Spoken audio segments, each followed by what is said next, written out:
La pregunta a la persona correcta es el eje fundamental del análisis sobre temas sensibles a los panameños.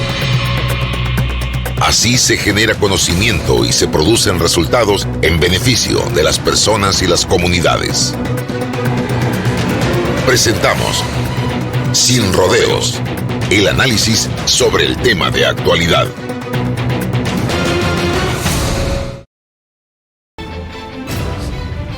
Análisis sobre temas de actualidad, en efecto, 7:05 minutos de la mañana, y nosotros seguimos invitando a los candidatos a presidentes y vicepresidentes de la República de cara a las elecciones del próximo 5 de mayo, Álvaro. Así es, está con nosotros José Blandón Figueroa, candidato a vicepresidente, compañero de fórmula de Rómulo Rux, partido panameñista. Gracias, señor Blandón. Acabamos de tocar un tema del que quizás no se habla en este país y que hay que prestarle atención. Ya hay estadísticas de niños y niñas que desaparecen y aquí no pasa nada. Hablamos de una red criminal en algunos sectores. Hoy se está hablando en Bocas del Toro. Incluso el defensor del pueblo ayer hizo un llamado a una investigación por publicaciones que están apareciendo en redes sociales. Y aquí hablamos de Luz Clarita, después de Mónica Serrano, ahora hay varias niñas desaparecidas. ¿Qué vamos a hacer? Se ha incorporado tecnología, tenemos una alerta Amber, pero desde diciembre se presenta una denuncia y solamente hasta ayer fue que vimos información de esto en redes sociales. Buenos días, señor Blandón. Buen día. Muy buenos días. Bueno, alcancé a escuchar la parte final de la intervención de Lucy, a quien sigo por redes sociales y felicito por el trabajo que hace continuamente en defensa de la niñez.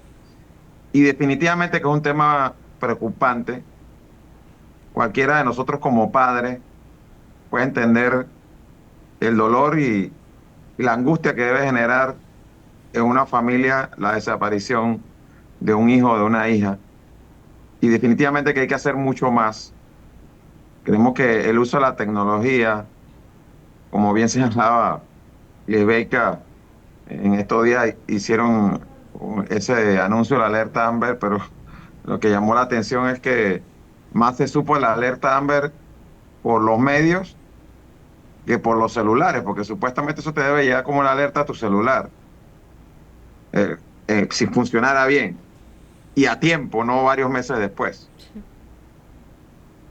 Hay que trabajar en seguridad, señor Blandón, y el día del debate se habló mucho de policía, de luminaria, de salario, pero el tema de la seguridad va mucho más allá. También tenemos que hablar de prevención y de buscar fórmulas para aquella persona que entra al sistema carcelario, salga de allí con una mentalidad totalmente nueva, renovado, con ganas de ser parte de la vida y ser aceptado en la calle. Hablábamos también ayer en una entrevista que brindarle las posibilidades a los jóvenes para que no prefieran irse a la pandilla y resolver sus problemas, sino que tengan otras opciones para ver un futuro más viable y no entrar al crimen.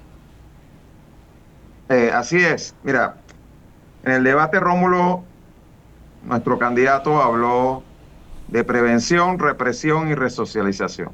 Claro. En el tema de prevención, pues definitivamente que hay que darle más oportunidades a nuestra niñez y a la juventud, oportunidades de educación, oportunidades deportivas, de culturales, de mejores espacios públicos, de mejores condiciones en sus barrios. Asimismo, en el tema de la represión, tenemos que dotar a la Policía Nacional y a los estamentos de seguridad en general de mejores herramientas, equiparlos adecuadamente. La policía no puede combatir la delincuencia si tienen bandas delincuenciales enfrente de ellos con más recursos, mejor equipadas que lo que están ellos. Y se hizo tanto énfasis en ese tema en el debate, Álvaro, porque realmente lo que ha ocurrido, especialmente en este periodo de gobierno, no tiene nombre. Las unidades policiales no han recibido uniformes nuevos prácticamente en lo que va de gobierno. Yo he escuchado a policías diciendo nosotros tenemos que mandar el uniforme nuestro a costurera y pagarlo nosotros mismos para no andar con los uniformes rotos. Policías que andan haciendo ronda con una bala en la pistola, porque no le han comprado eh, los suministros para estar debidamente equipados. Entonces, eso primero que le resta la moral de la policía. Pero segundo, ¿quién quiere arriesgar su vida en esas condiciones? Entonces sí hay que prestarle mucha atención al equipamiento de la Policía Nacional, al tema que eso también ha sido denunciado en otras administraciones, hay que reconocerlo, de que no se respeta el escalafón, de que hay gente que asciende por encima de otros que tienen más mérito para hacerlo y que se viola la ley al hacer esos ascensos. Eso es algo que también tiene que ser revisado y cumplido con lo que establece la ley de los estamentos de seguridad. Y por el otro lado, el tema de la resocialización, lo hablaban estos días. Vayan a ver la cárcel en Colón. ¿Quién se puede resocializar en ese lugar?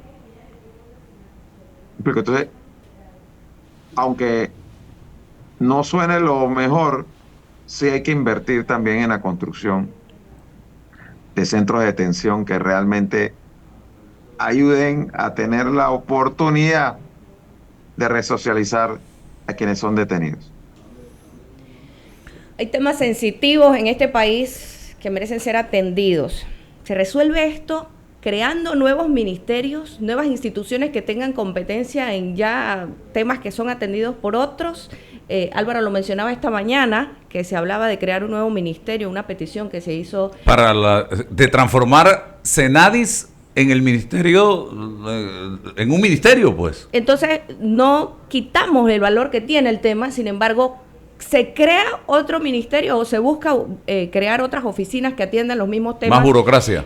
¿Cuál es la dirección que lleva la campaña de Cambio Democrático y Panameñista en torno a este asunto? Y yo decía, Blandón, el tema de que tenemos hoy 20 ministros, 17 ministerios, un Estado obeso, lleno de grasa, que no avanza, que no desarrolla, que no camina como debe ser. Y yo me pregunto, ¿crear más ministerios resuelve realmente los problemas que tenemos en el país? Mira, yo no creo. En la propuesta nuestra no se está planteando la creación de nuevos ministerios. Ayer, pues sí, recibimos esa solicitud en el Pacto por la Inclusión de las Personas con Discapacidad. Pero, mira, más allá de la frustración que pueda existir con cómo funciona Senadis, el problema no se resuelve convirtiendo Senadis en ministerios. Fíjate todo lo que se cuestionaba sobre el INAC y se creó el Ministerio de Cultura, propuesta que debo decir, yo respaldé, incluso propuse en un gobierno anterior y llegó a aprobarse hasta una ley que después vetó el entonces presidente Martinelli. Pero realmente, ¿qué diferencia ha hecho el Ministerio de Cultura hoy en día? Ninguna. Entonces, ¿qué pasa? De nuevo, más allá que cómo lo quieras llamar, sea instituto o sea ministerio, lo que importa es que funcione. Y debe funcionar tal como está ahora mismo, siempre y cuando tenga los recursos y haya la voluntad de hacer las cosas bien.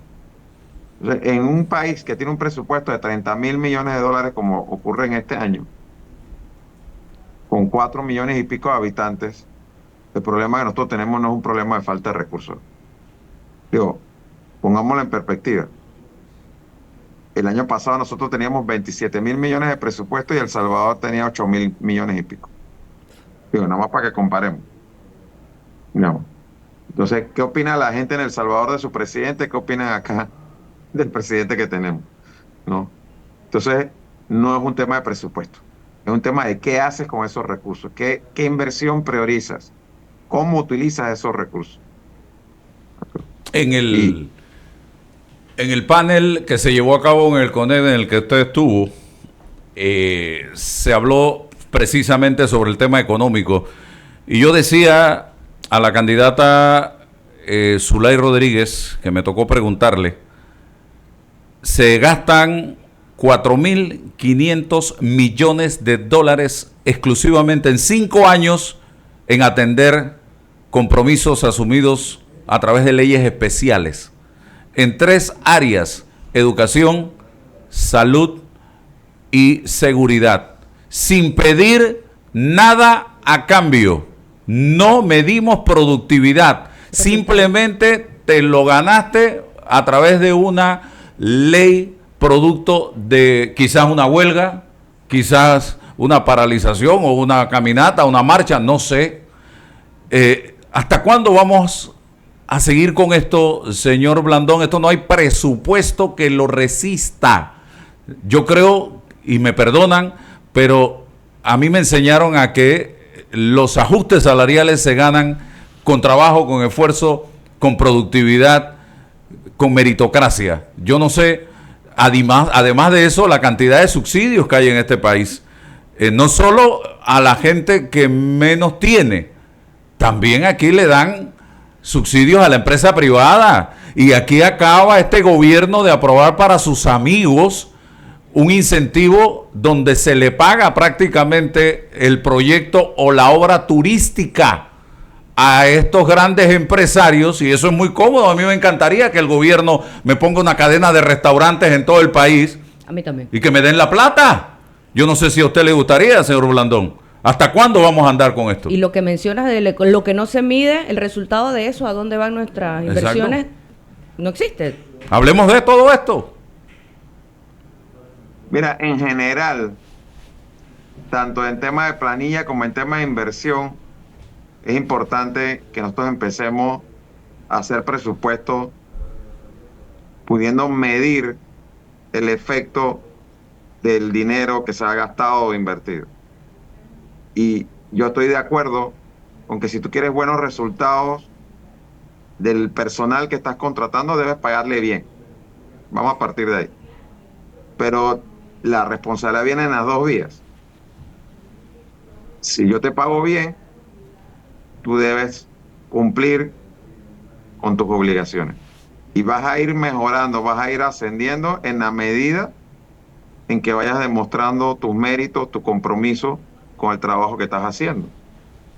Yo no creo en los aumentos automáticos solo por el paso del tiempo, porque no es lo mismo, para hablar del caso de los educadores, el educador que cumple con su responsabilidad, que hace bien su trabajo, que está comprometido con sus estudiantes, que aquel educador que va porque sí, que no da la milla extra, que sus estudiantes se quejan del trabajo que hace, que es mediocre en su labor. Entonces, eso desestimula que al final los dos reciban el mismo aumento. Entonces, el que está haciendo el esfuerzo de hacerlo mejor, dice, entonces, ¿yo para qué me voy a esforzar? Entonces, sí tiene que haber una política de mejora laboral y de aumento salarial que incentive al que es responsable, que incentive al que lo hace mejor. Y para eso tienes que medirlo. Eso no es en cuestión de que a mí me parece que tú lo haces mejor que el otro. Hay que evaluarlo y efectivamente el que salga mejor evaluado tendrá mejores posibilidades de ir ascendiendo tanto salarialmente como en el escalafón de la institución, ¿no? De llegar eventualmente a ser jefe, por decirlo así. Pues ese es el incentivo que tú debes tener. Un policía, pues entra de raso. Hombre, el incentivo es que si lo hace bien, se esfuerza, se capacita, se va preparando, algún día llegará a ser comisionado. Pero si a ti te dice vas a entrar de raso y nunca en tu vida vas a pasar de cabo, no importa qué hagas, entonces tú, ¿para qué te vas a esforzar en hacer las cosas mejor?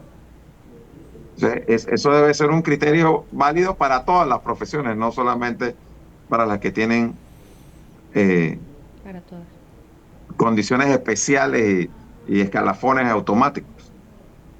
¿Y qué me dice? No me ha hablado todavía de los subsidios y de los incentivos, pero ¿qué me dice de la cantidad de comisionados que hay en la Policía Nacional? Recuerdo, y usted tiene más o menos mi edad, somos jóvenes todavía, en las fuerzas de defensa había en esa época y Guardia Nacional, lo que hoy son comisionados eran, creo que coroneles en aquel momento. Y yo no creo que pasaban de 10 coroneles los que habían en el Estado Mayor de la Guardia Nacional o de las fuerzas de defensa. Hoy, entre comisionados y subcomisionados o coroneles y tenientes coroneles, sobrepasan los 500, si mal no recuerdo, y ganando salarios altos. No es que estoy en contra de la policía, pero esto tiene que regularse porque vamos a llegar a 1000. ¿O más? Sí, y son 12.000 unidades de la policía, ¿no? En total nosotros tenemos 20.000 unidades de fuerzas de seguridad, no 3.000 como dijo Martín en el debate, no sé dónde sacó esa cifra, totalmente errada. Pero, mira, me preguntas por los incentivos y subsidios. Yo sí creo que hay subsidios que se justifican e incentivos que se justifican. Pero nosotros tenemos que hacer una revisión de qué ha funcionado y qué no ha funcionado. Vamos al tanque de gas, por ejemplo. Es de todos sabidos que en la frontera de Panamá con Costa Rica los ticos cruzan a comprar el tanque en Panamá. Porque en Costa Rica cuesta $16. Sí. Entonces, ¿ese es el propósito del subsidio? Por supuesto que no. Nosotros no estábamos subsidiándole el gas a los ticos. ¿Me explico?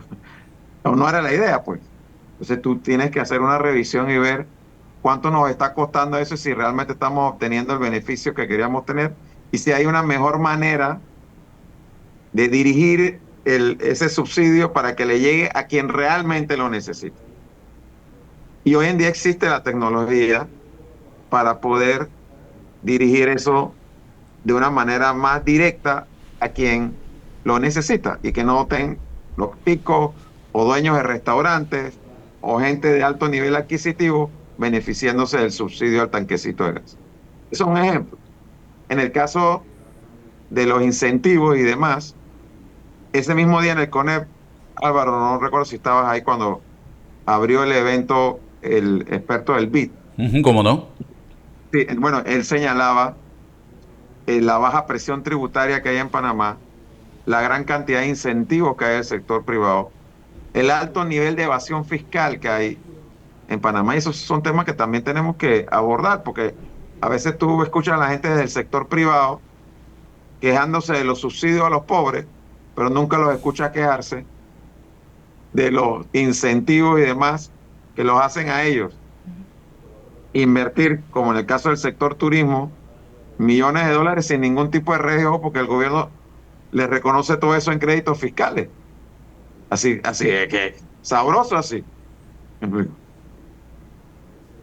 Sí, el de los comisionados no. ¿Qué hacemos ahí para recortar eso? Bueno, en el caso de los comisionados, ahora, creemos mucho en que hay que ver las mejores prácticas fuera del país. Vivimos en un mundo globalizado y habría que ver, por ejemplo, se tiene cuántos policías por cada 100.000 habitantes se recomienda que haya, cuántos son los promedios mundiales y demás.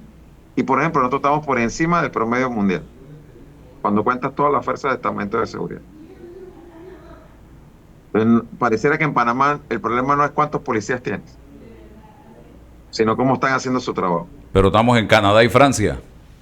Ajá, sí, bueno, eso es el resultado de una mala lectura de las cifras, porque cuando ibas a ver el tema de homicidios, estamos 10 veces más homicidios de lo que se cometen en Francia. Estábamos ahí a la altura de ellos por el tema de suicidio y otras cosas que se estaban tomando en ese índice que no tenían que ver exactamente con el tema de seguridad. Entonces, pero por otro lado, Álvaro, yo estoy de acuerdo contigo que da la impresión de que nosotros tenemos mucho más comisionados de lo que puede haber en otras fuerzas de seguridad similares, inclusive en la región. Y a eso es a lo que me refiero. Hay que ver cómo estamos en Colombia, cómo estamos en Venezuela, cómo estamos en Perú, cómo estamos en otros países, en Europa, en Estados Unidos, y ver si lo que está pasando en Panamá es como debe ser o no. Y yo tengo la impresión de que no. Ya te digo, tenemos más unidades de policía por cada 100.000 habitantes que muchos otros países con mejores resultados. en temas de seguridad que nosotros.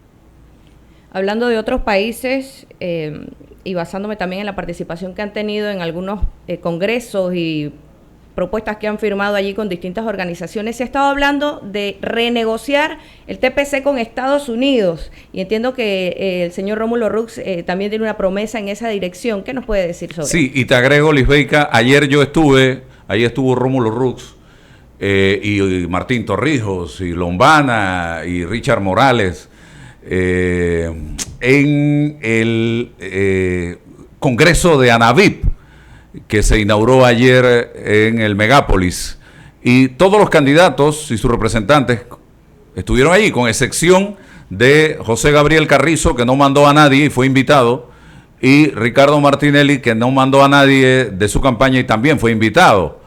Y todos tuvieron 6 minutos para desarrollar, pero me llamó poderosamente la atención, señor Blandón, la exposición que hizo Luis Castroverde, presidente de ANAVIP, bastante preocupado por lo que se les viene encima. Ya pronto el cumplimiento total de lo que se acordó en el Tratado de Promoción Comercial con Estados Unidos y que va, según ellos, a destruir la industria avícola en nuestro país y va a abrirle las puertas a tipo esclusa a la importación del pollo que allá en Estados Unidos no quieren. Nos van a invadir de pollo congelado, que ya lo están haciendo.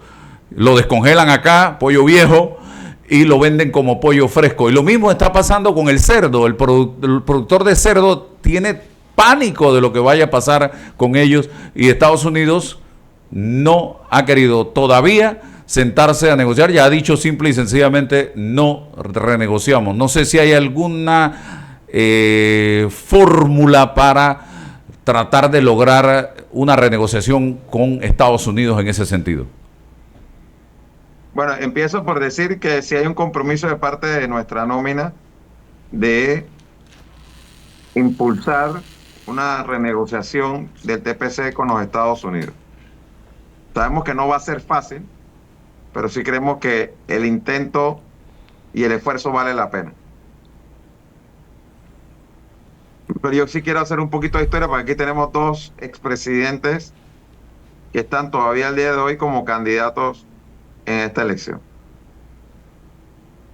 El expresidente Pérez Valladares bajó todos los aranceles en un momento dado y casi destruye el sector agropecuario. Fue el primer golpe que recibió el sector agropecuario del país.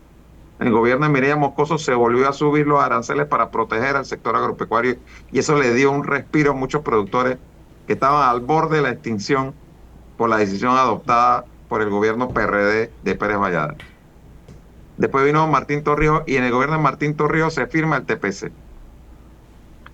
Y se habla de una agenda complementaria. ¿Qué era la agenda complementaria? Era una serie de inversiones que había que hacer para apoyar al sector agropecuario y prepararse para el momento que llegó ahora, de que llegó la bruja, de que viene la desgravación y van a entrar los productos de Estados Unidos sin mayores aranceles, a competir en manera injusta contra el productor nacional. ¿Qué pasa? No se hizo nada de la agenda complementaria. Solo quedó en esos nombres bonitos que ponen por ahí, pero nunca hubo esa inversión para aprobar el producto. Después vino el gobierno de Martinelli, y él, como importador que es, sus políticas también iban dirigidas a promover la importación, no a proteger la producción nacional. Entonces, frente a esa realidad, y Martín y Martinelli están corriendo en esta elección, nosotros lo que estábamos planteando es que llegó la hora de realmente apoyar al sector productivo nacional, que demostró su importancia durante la pandemia, si es que había alguna duda sobre ello. Porque aquí nosotros no dejamos de producir lo que el panameño consumía durante la pandemia, poniendo en riesgo su vida. Hay que reconocerle eso a todos los productores nacionales. Entonces, desde esa perspectiva, el planteamiento nuestro es que aquí hay que hacer una reingeniería en la institucionalidad. La queja de todos es que el MIDA, por ejemplo, ya no está haciendo su trabajo de extensión. O sea, no salen a campo a ver cuáles son las necesidades de los No tienen productores. carros. No hay y en carro, cómo se exacto. les puede ayudar. Sí, pero además de eso, Álvaro, y no es para demeritar a los adultos mayores, Mm. pero en el MIDA, en el MEDUCA, en el Ministerio de Salud y prácticamente en todo el sector público hay una enorme cantidad de personas ya jubiladas todavía laborando en las instituciones. Personas de más de 70 años todavía laborando en las instituciones. Entonces, no hay una política de poder darle a ellos las condiciones para poder retirarse con dignidad y abrir espacio para que nuevos profesionales vayan ingresando a estas instituciones con más entusiasmo, con nuevas ideas. ¿Me explico? Y esa es una de las quejas que hay con el sector agropecuario, que tú vas al MIDA y está lleno de gente jubilada que ya no tiene ni las condiciones de salud ni el ánimo de salir a hacer el trabajo en el campo donde deben estar, ¿no? Y esos son cambios que hay que hacer y que son posibles hacerlo si hay la voluntad de hacerlo. Rico. Eh, y darle las herramientas invirtiendo en tecnología, invirtiendo en proyectos de riego, invirtiendo en capacitación.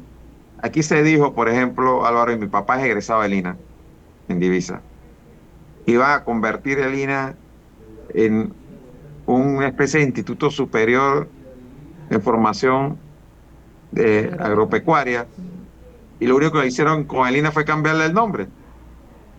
Ya, le pusieron un nombre bonito, pero el INA sigue siendo el mismo de hace 5 años atrás. ¿Sí? Cuando había un proyecto ya que se trabajó durante el primer ministro de agropecuario de Juan Carlos Varela, que fue luego vicepresidente de Ana Matilde Gómez, Arango. no recuerdo, Arango, perdón, Ayer se me había estaba ahí olvidado en el nombre. Anaví. Tuve la oportunidad de conversar Sí. con él. Bueno, él había trabajado un proyecto con organismos internacionales que implicaba una intervención, si mal no recuerdo, del gobierno francés y de una inversión como de 40 millones de dólares para realmente transformar el INA. O sea, darle los equipos, las instalaciones, el pensum académico, para que se convirtiera en un modelo a nivel regional de formación agropecuaria con toda la tecnología de punta y las mejores prácticas, pero quedó en proyecto. Ese documento, las maquetas, yo he visto las maquetas, todo lo recibió este gobierno y lo único que hicieron fue cambiarle el nombre al INA. Ya, más nada. Y el productor no es un tema de darle plata. Lo que hay que darle a los productores es asesoría, son herramientas, pero todo lo reducimos a darle subsidio, a darle plata. Acompañamiento. Lo que él necesita es acompañamiento, efectivamente, señor Blandón. Mira, Álvaro, el tema de las semillas, por ejemplo, hablando con los productores de arroz, hay semillas que te producirían una mayor cantidad de quintales de arroz por hectárea si se permitieran usar en Panamá. Pero precisamente por esa desidia de las instituciones, nosotros estamos con semillas que ya se quedaron atrás y que te generan una baja rentabilidad.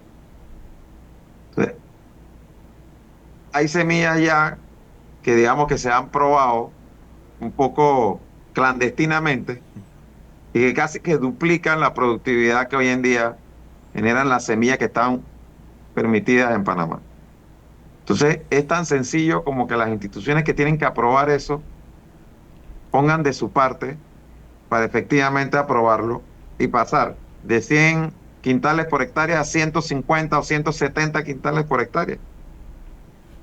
¿Tú imaginas el cambio que eso significaría para estos productores? Porque al final tú estás haciendo una inversión y no es lo mismo que esa inversión que tú estás haciendo te produzca 100 quintales por hectárea que te produzca 150 quintales por hectárea. Tu ganancia es mayor. Incluso eso puede beneficiar al precio final al consumidor. Y son cosas que, te reitero, Eso no es que acá uno es un genio y uno se le ocurrió eso. No, que eso es la vida diaria de los productores, te lo dicen, eso ya está comprobado, pero no sabemos qué pasa que no toman la decisión de permitir semillas mejoradas. Bueno, No. me decía un ex contralor de la República y amigo, dice, me preocupa la indiferencia electoral del pueblo. No hay entusiasmo, preocupación, ni por los partidos políticos, el proceso electoral y los candidatos. Apatía total. No vemos autos con banderas, afiches, propaganda. ¿Qué está pasando? Hay cierta apatía, frialdad en el electorado. Eso, ya le agrego yo acá, me preocupa. Puede generar también esa apatía a la hora de ir el 5 de mayo a las urnas a votar, cuando Panamá es un pueblo que por naturaleza le encanta la política y va a votar en gran mayoría. ¿Qué piensa Blandón, que está en la calle? ¿Está percibiendo esto?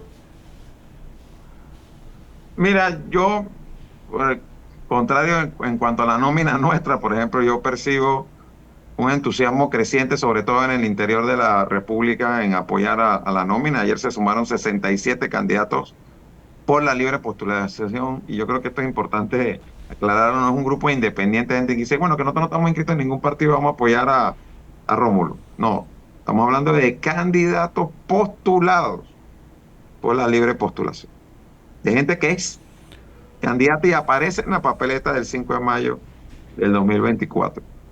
Es un grupo que mayormente estuvo vinculado en la recolección de firmas a la candidatura de Paco Carreira. Ajá. No, Paco no consiguió las firmas, ellos sí, y se habían quedado sin candidato presidencial.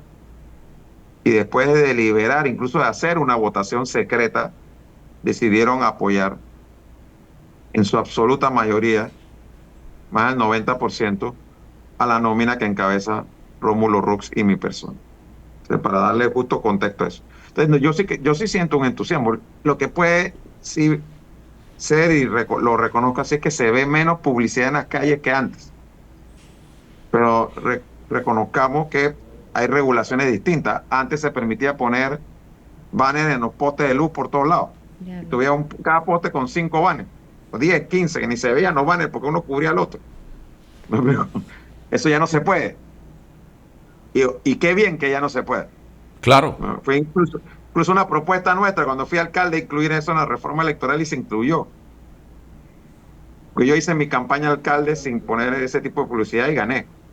Y demostramos que eso no era necesario, eso ensuciaba las ciudades. Pero también hay regulaciones ahora que antes no existían sobre monto de donaciones, sobre monto de lo que puedes gastar. Y todo eso está incidiendo positivamente en que se gaste menos en publicidad. Pero también hay otra realidad, y esa sí la estamos sintiendo, Álvaro. La situación económica del país no está bien. Entonces, gente del sector privado que antes podía estar apoyando candidaturas, hoy está mucho más resistente a eso, no porque no quiera, sino que no tiene la plata ya y está preocupado con su futuro. Me explico, porque aquí hay sectores que han resultado muy golpeados por esta gestión de gobierno. Y yo he visto reacciones en el sector privado que no recuerdo haberla visto en los últimos 30 años. Tú estuviste en lo del CONEP. Tú fuiste testigo de lo que pasó cuando Salazar dijo que iba a ganar la elección. ¿No? El bú primero que surgió y después los gritos de no vas. Yo hubiese esperado una reacción así en medio de los carnavales. Estábamos en una reunión del sector privado, de ejecutivos y altos empresarios. Sí, ahí no estaban los partidos de políticos, ni de gobierno, ni de oposición. Era gente invitada. O sea, Salazar es el representante del PRD. Era. Sí. Él estaba en representación de Gaby Carrizo y dijo que ellos iban a ganar la elección. Y fuiste tú, Álvaro, que le preguntó, sí, ¿no? De que, sí. Si gana la elección, Dios, la vamos a ganar. Sí, ahí vino el tsunami. Unánime. Sí. Entonces, y en la noche anterior yo estaba en la Cámara Marítima y me sorprendió la reacción de algunos empresarios del sector, de grandes empresarios del sector, obviamente no voy a decir nombre, pero la forma tan despectiva en la que hablaban del gobierno actual y que no veían ya cuando se acababa para ver si un nuevo gobierno cambiaba las cosas, porque lo que ha pasado aquí es que la desidia ha llegado a tal nivel que hay un montón de cosas que venían en ejecución de gobiernos anteriores y que este gobierno simplemente las archivó, no para hacer otra cosa, para no hacer nada. ¿Me explico? Entonces, aquí hay varios sectores que con el tema de la pandemia y la desidia del gobierno, no solamente que no han avanzado, sino que han perdido competitividad frente a sus pares de otros países. Y hay cosas que una vez un cliente decide irse a otro país, es bien difícil que regrese al tuyo. Así mismo es. Bueno. Oiga, don Blandón, lo vimos muy activo en el debate ahí acompañando al candidato a presidente Rómulo Rux, y lo he visto también muy activo participando en congresos, firmas de compromisos y demás. En redes también leo que la gente está entusiasmada y con ganas de que haya un debate entre vicepresidentes. Está dispuesto a participar, asumo, si se realiza. Bueno, como dicen ahora mismo los más jóvenes, estoy, cuando quiera. No, lo que me llama la atención, Álvaro Ilibeica, es que en la campaña pasada, en el 2019, hubo debate de vicepresidente. Sí. Yo no entiendo por qué ahora mismo no hay mayor bulla con respecto a que haya debate de vicepresidente. Y nosotros lo hemos planteado públicamente que debe haber un debate de vicepresidentes. Está el caso de Martinelli como prueba de la importancia de quién es el candidato a vicepresidente, porque la posibilidad es que quede siendo el candidato su vicepresidente. Digo, ya de hecho va a ser así en cuestión de días que eso ocurra, porque ya Martinelli no puede correr. Pero lo mismo podría ocurrir con Zulay, por ejemplo. Uh-huh. Entonces, ¿quién es el vicepresidente? Es una decisión que importa, porque además te dice a ti cuáles son los criterios que va a tener el futuro presidente con respecto al equipo que le va a acompañar, ¿no? Bueno. Esta es una de las decisiones más importantes que toma un presidente. Totalmente. Entonces, de acuerdo. A mí me llama la atención que lo que han planteado algunos sectores de que sería conveniente que haya un debate de vicepresidentes no ha encontrado ecos en las campañas, en las otras campañas presidenciales. Yo he escuchado al vicepresidente Lombana, a la vicepresidenta de Martín, a los vicepresidentes de Gaby o de los demás diciendo, sí, yo quiero ir a debatir. Claro. Yo quiero que vean mi capacidad, las propuestas que mi nómina tiene, yo voy a defender a mi candidato presidencial. Están mudos, ciegos, ni ven ni escuchan cuando se habla de debate entre vicepresidentes. Y yo quiero, sí, hacer por si se quiere, el reto público y el llamado al Tribunal Electoral de que se haga un debate de vicepresidente, como se hace en muchos otros países y como se ha hecho aquí en Panamá en elecciones anteriores. Lanzado el reto, entonces, vamos a ver quién se suma y quién se resta. Gracias, licenciado José Blandón Figueroa, por estar con nosotros hoy, cumpliendo con la agenda nuestra de darle la oportunidad a los candidatos a la vicepresidencia. Repito, se invitó también a José Raúl Mulino. No ha querido aceptar la invitación a este programa. La vicepresidenta de Zulay Rodríguez también se le invitó. Todavía no hemos recibido respuesta. Ya todos los demás creo que han pasado